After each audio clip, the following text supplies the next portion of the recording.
அனைவருக்கும் வணக்கம். சுப்பம்மா சமையலில் இன்றைக்கி வந்து காளான் பிரியாணி செய்ய போகிறோம்.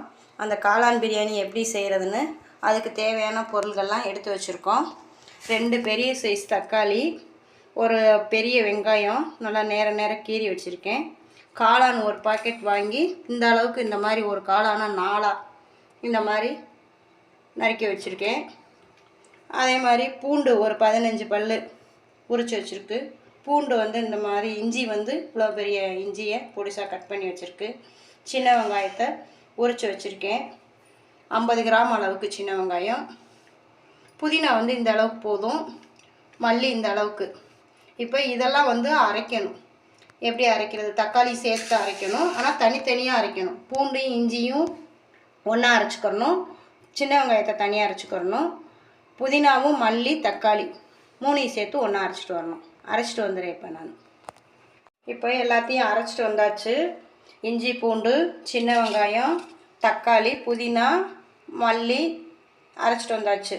காளானை வந்து நான் எடுத்து வச்சுருந்ததை 2 தடவை நல்லா பச்சை தண்ணி ஊற்றி வாஷ் பண்ணிவிட்டு அடுப்பில் வச்சு ஒரு 1/2 டம்ளர் தண்ணி ஊற்றி அந்த காளானை நல்லா ஒரு கொதி வர்ற வரைக்கும் வேக வச்சு எடுத்தாச்சு. இப்போ இதெல்லாம் எப்படி மிக்ஸ் பண்ணி வைக்கிறதுன்னு பாருங்கள். இப்போ வந்து இந்த காளானை வந்து தண்ணி இல்லாமல் எடுத்து ஒரு பாத்திரத்தில் போடுறேன். தண்ணி இல்லாமல் அந்த காளானை எடுத்து போட்டு இஞ்சி பூண்டு பேஸ்ட் போடுறோம். சின்ன வெங்காயம் அரைச்சி வச்சுருந்தோம், அதையும் போட்டுடுறோம்.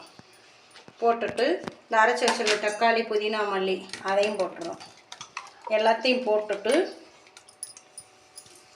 வத்தப்பொடி போடுறோம். வத்தப்பொடி இந்த சின்ன ஸ்பூனுக்கு 1.5 ஸ்பூன் போடுறேன். பார்த்துக்கணும், 1.5 ஸ்பூன் போட்டேன். கொஞ்சம் காரம் கம்மியாக வேணுங்கிறவங்க 1 ஸ்பூன் போட்டுக்கலாம். அதே மாதிரி மல்லிப்பொடி இந்த சின்ன ஸ்பூனுக்கு 1.5 ஸ்பூன் போடுறேன். போட்டுட்டு இதுக்கு வந்து பிரியாணி பொடி நான் கடையிலலாம் வாங்க மாட்டேன், நானே பிரியாணி பொடி செஞ்சு வச்சுருக்கேன். இந்த பிரியாணி பொடி எப்படி செய்கிறதுன்னு பார்த்தீங்கன்னா சுப்பம்மா சேனலில் ஏற்கனவே நான் போட்டிருக்கேன். அதில் போய் இந்த பொடி எப்படி தயார் பண்ணுறதுன்னு பார்த்துக்கோங்க. இதுவும் 1.5 ஸ்பூன் அளவுக்கு போடுறேன். இது எல்லாமே என்ன அளவு அப்படின்னு கேட்டிங்கன்னா அரிசி 300 கிராம் அளவுக்கு அரிசிக்கு. இப்போ இந்த காளான் கிரேவிக்கு என்ன தேவையோ பிரியாணி செய்கிறதுக்கு அந்த அளவுக்கு கொஞ்சம் உப்பு போட்டுக்கிறேன். போட்டுட்டு இதோட 2 ஸ்பூனு தயிர் போட்டுக்கிறேன். போட்டு 2 ஸ்பூன் தயிர் போட்டு இதெல்லாம் வந்து சேர்த்து நல்லா மிக்ஸ் பண்ணி ஒரு 1/2 மணி நேரம் ஊற வச்சிடணும். பண்ணி ஊற வச்சிடணும். 1/2 மணி நேரம் ஊற வச்சுட்டு 1/2 மணி நேரம் கழித்து பிரியாணி செய்யணும். எப்படி செய்கிறதுன்னு அப்புறம் காட்டுறேன் போகிறேன்.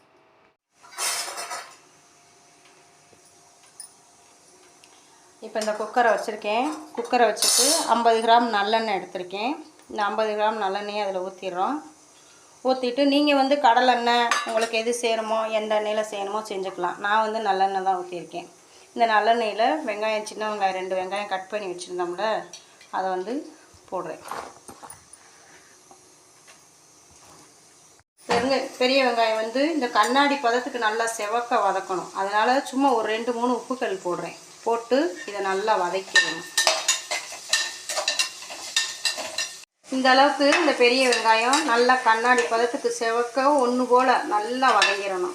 வதங்கினா தான் பிரியாணி வாசமாக டேஸ்ட்டாக இருக்கும். அந்த வதங்கினதில் நம்ம கலந்து வச்சுருந்த கலவை எல்லாத்தையுமே போடுறோம். காளான், வெங்காயம் அரைச்சது இது எல்லாமே போட்டு இதை கொஞ்சம் நேரம் நல்லா வதக்கிக்கிறோம். வதக்கினதுக்கப்புறம் தான் அரிசி சேர்க்கணும். அப்போ தான் வாசனை நல்லாயிருக்கும். நான் பிரியாணிக்கு வந்து எப்பயுமே எந்த கலர்லாம் சேர்க்க மாட்டேன். இதுலேயே கலர் நல்லாயிருக்கும். இந்த காளான் வந்து கிரேவி மாதிரி நல்லா வதங்கிடுச்சு. இப்போ இதில் வந்து 1.5 ஸ்பூனு நெய் சேர்க்க போகிறோம். நல்லா நெய் பிடிக்குங்கிறவங்க 2 ஸ்பூன் கூட சேர்த்துக்கலாம். எங்களுக்கு நெய் பிடிக்கும், நான் அதனால் 2 ஸ்பூன் அளவுக்கு சேர்த்துக்கிறேன். சேர்த்துட்டு இதையும் கொஞ்சம் நேரம் நல்லா அப்படி வதக்கி விடணும். நல்லா அப்படி இது 1.5 கப்பு அளவுக்கு நான் அரிசி எடுத்திருக்கேன். இந்த அரிசி 1.5 கப்பு அரிசியை 1/4 மணி நேரத்துக்கு முன்னாடியே ஊற வச்சு கழுவி இந்த மாதிரி தண்ணி இல்லாமல் வடிகட்டி எடுத்துட்டேன். எடுத்ததுக்கப்புறம் இந்த காளான் கிரேவி மாதிரி இந்த மாதிரி நல்லா இப்படி ஆனதுக்கப்புறம் இப்போ இதில் வந்து இந்த அரிசியை சேர்த்துக்கிறேன். தண்ணி இல்லாமல் நல்லா அப்படி சேர்த்துட்டு கொஞ்ச நேரம் இதையும் லேட்டாக ஒரு 5 நிமிஷம் இப்படி நல்லா கலரி விடணும்.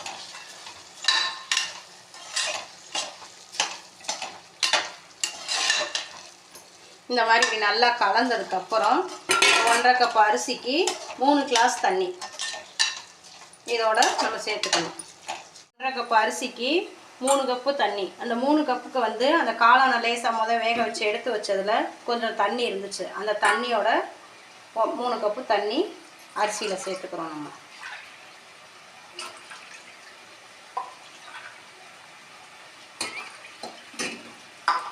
அரிசியை போட்டு ஒரு 5 நிமிஷம் நல்லா கலரி விட்டுட்டு இந்த 3 கப்பு தண்ணியும் சேர்த்துறோம். தண்ணியை சேர்த்துட்டு இந்த மாதிரி நல்லா கலந்து விடுறோம். நம்ம ஏற்கனவே வந்து உப்பு வந்து காளானில் கொஞ்சம் சேர்த்துருக்கோம். வெங்காயம் வதக்கும் போதும் உப்பு சேர்த்துருக்கோம். அதனால வந்து நம்ம உப்பு வந்து கொஞ்சம் தேவைப்படுதா இல்லையா அப்படிங்கிறத நம்ம பார்த்துக்கிட்டு கொஞ்சம் சேர்த்துக்கணும். இப்போ எனக்கு கொஞ்சம் தேவைப்படுது, அதனால நான் கொஞ்சம் உப்பு இதெல்லாம் சேர்த்துக்கிறேன். அவ்வளோதான். நல்லா கொதி வந்துருச்சு. இந்த மாதிரி இப்படி நல்லா கலந்து விட்டுட்டு குக்கர் வெயிட்டை போட்டு மூடி விட்டுற வேண்டியதான். வரும்போது ஆஃப் பண்ணிடுவேன். அடுப்பை வந்து கொஞ்சம் நார்மலாகவே வந்து அரைவாதியாக வச்சுக்கிறணும். கம்மியாக, ரொம்ப சிம்மில் இருக்கக்கூடாது, ஃபுல்லாகவும் இருக்கக்கூடாது, நடுவில் வச்சிடணும். வச்சுட்டாக்க ஒரு விசில் வந்து 2வது விசில் வரும்போது ஆஃப் பண்ணிடுங்க. ஆஃப் பண்ணிவிட்டு எப்பயும் போல் அந்த இது போனோன்னே எடுத்துக்கணும். பிரியாணி ரெடி ஆயிடுச்சு, விசில் போயிடுச்சு. இப்போ எடுத்து இந்த மாதிரி இப்படி கிளறி விட்டு பார்க்க வேண்டியது. கரெக்டான அளவில் இருக்குது எல்லாமேவும். நல்லா வெந்துடுச்சு பாருங்கள். இது மாதிரி செஞ்சு நீங்கள் சாப்பிட்டு பாருங்கள். எப்படி இருக்குன்னு சொல்லுங்கள் சூப்பர்மா சேனலில். நன்றி.